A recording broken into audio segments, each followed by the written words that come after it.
ఏలూరు జిల్లా జంగారెడ్డిగూడెం 100 పడకల ప్రభుత్వ ఆసుపత్రిలో ఆశా వర్కర్ అత్యుత్సాహం వివాదాస్పదమైంది. పల్నాడు జిల్లా నుంచి పొగాకు పనుల కోసం వచ్చిన సోమ వెన్నెల అనే గర్భిణి కాన్పు కోసం ఆసుపత్రికి రాగా అక్కడ సౌకర్యాలు లేవంటూ ఆశా వర్కర్ ఆమె కుటుంబాన్ని భయభ్రాంతులకు గురిచేస్తుంది. ఇక్కడ ఆక్సిజన్ ఉండదని, డ్యూటీ డాక్టర్ కూడా ప్రైవేట్ ఆసుపత్రిలోనే ఉన్నారని నమ్మబలికి బయటకు పంపే ప్రయత్నం చేసింది ఆశా వర్కర్.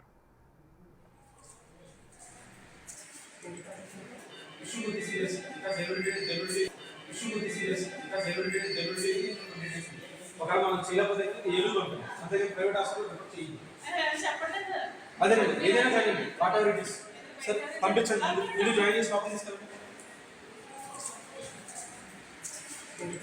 మహేంద్రబాబు అండి, మావాడి పేరు సోమ వెన్నెల.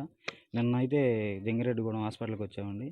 వచ్చిన తర్వాత చూపించుకున్న తర్వాత రిపోర్ట్లు అవన్నీ ఇచ్చారు. వచ్చే నెల 9వ తారీఖు డేట్ ఇచ్చారండి.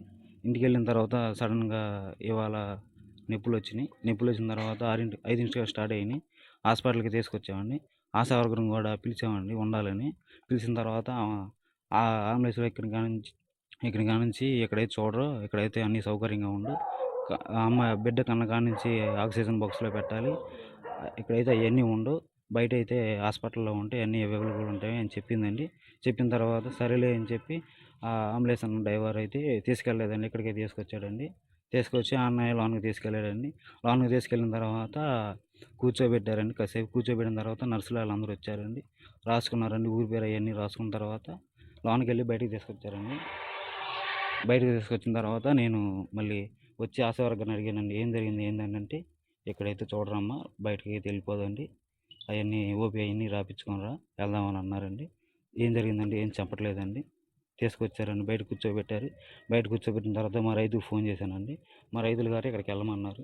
మా రైతు గారు నేను మాట్లాడతాను ఉన్నానని, అన్ని సౌకర్యంగానే ఉంటాయి, మీరు అక్కడ ఎవరి మాట వెనకండి, మధ్యవర్తుల మాట అని చెప్పిన తర్వాత ఆగామండి. ఒక 5 నిమిషాలు ఆగిన తర్వాత మా రైతు గారు కూడా ఫోన్ చేశారండి. తర్వాత హాస్పిటల్ చైర్మన్ గారండి వచ్చారండి. వచ్చిన తర్వాత చైర్మన్ గారు అన్నారండి, అమ్మ మీరు ఎక్కడికి వెళ్ళొద్దు, అన్ని సౌకర్యంగానే ఉంటాయి, ఇక్కడ ఎవరి మాటలు మీరు వినొద్దు, ఎవరి మాటలు పట్టించుకోవద్దు, నేను ఉన్నాను, మీకు అన్నీ చేస్తాను దగ్గరుండి, మీకు అన్నీ నేను దగ్గరుండి చూసుకుంటాను, మీరు ఎక్కడికి వెళ్ళొద్దు, ఎవరి మాటలు వినొద్దు అని చెప్పిన తర్వాత సరేనా అని చెప్పి ఇక్కడ ఉన్నామండి. లోనకి తీసుకెళ్లారండి. నేను బాగానే చూసుకుంటున్నారండి. మహేంద్రబాబు విషయం తెలుసుకున్న ఆసుపత్రి కమిటీ డైరెక్టర్ గణేష్ తక్షణమే స్పందించి గర్భిణికి అక్కడే వైద్యం అందేలా చూడాలని వైద్యులను ఆదేశించారు.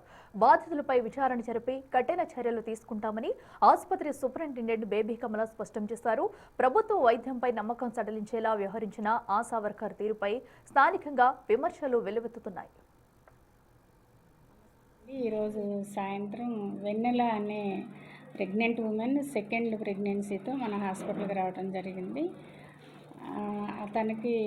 తను నొప్పులతో వచ్చింది. తను వెంటనే క్యాజువాలిటీ నుంచి లేబర్ రూమ్కి తీసుకుని వెళ్ళారు. లేబర్ రూమ్లో ఉన్న స్టాఫ్ తనని ఎగ్జామిన్ చేసి బ్లడ్ టెస్ట్లు అవి కూడా చేసి తర్వాత సిటీజీ అని ప్రెగ్నెంట్గా ఉన్న వాళ్ళకి లోపల బిడ్డ ఎలా ఉందనే కండిషన్ తీసుకోవడానికి గ్రాఫ్ తీస్తారండి.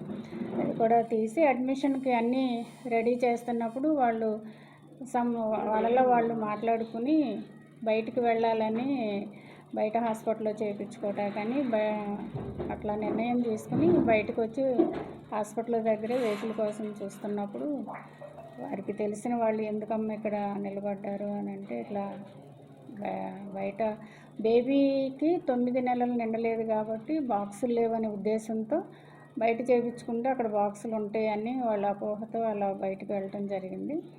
అయితే వాళ్ళని బయటకు వెళ్లకుండా మేము ఇక్కడ ఆపి మళ్ళీ మా హాస్పిటల్లోనే అడ్మిషన్ చేసుకున్నాం. నేను వచ్చి తను చూశాను, తను సేఫ్ కండిషన్లో ఉంది.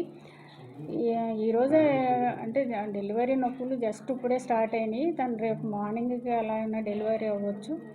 నార్మల్ డెలివరీకి అన్ని ప్రయత్నాలు చేస్తున్నాము. తనకి మెడిసిన్స్ అవన్నీ ఇచ్చి లేబర్ రూమ్లో అబ్జర్వేషన్లో ఉంచామండి.